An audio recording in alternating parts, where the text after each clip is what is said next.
Alright, hey guys, SirWatts here. This is my first video in a new series that I'm going to be doing on making the move from mid-stakes up to high-stakes PLO cash games. We're going to be focusing on the six-handed, full-stacked pot limit Omaha cash here. And so we're going to start here with 3-6. The second video will be 5-10. And then the third video will probably be 10-20 and 25-50. And at this point, I don't really have any plans to go higher than that, but I think this will be a nice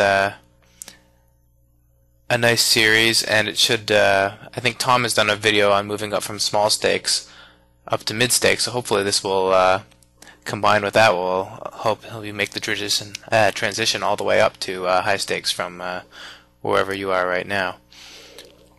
Alright, so on the top right here we have a hand right away. We isolated a limper with ace-7-6-3 the suited ace. I don't mind playing this type of hand. It's certainly not a monster by any means, but I like having some connectors along with the suited ace. It allows you to flop a lot of outs to the nuts.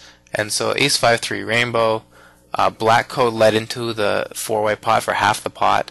With top and bottom pair, I don't want to fold just yet, especially a gut shot to the nuts, but I also don't want to get overly aggressive with the hand, so I just peel one, and I don't see any point in betting. I could still be beat when they checked me on the turn, so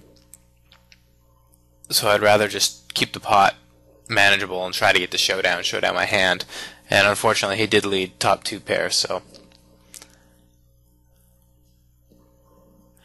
So the one thing in 3-6, the one thing we're going to be probably focusing on is we're going to be looking to play probably a little bit more straightforward. Our opponents are not going to be as tricky, they're not going to be as aggressive, so we're going to be continuation betting a lot with a much more higher frequency than I probably will be in later videos. We're going to be betting for value when and bluffing, following through on bluffs and betting for value more liberally when our opponents are in check call mode, under the assumption that usually they probably have a draw and we don't have to worry about them doing anything tricky with that hand. And so in general, our opponents are going to play a lot more straightforward, a lot more conservatively, and so we're going to look to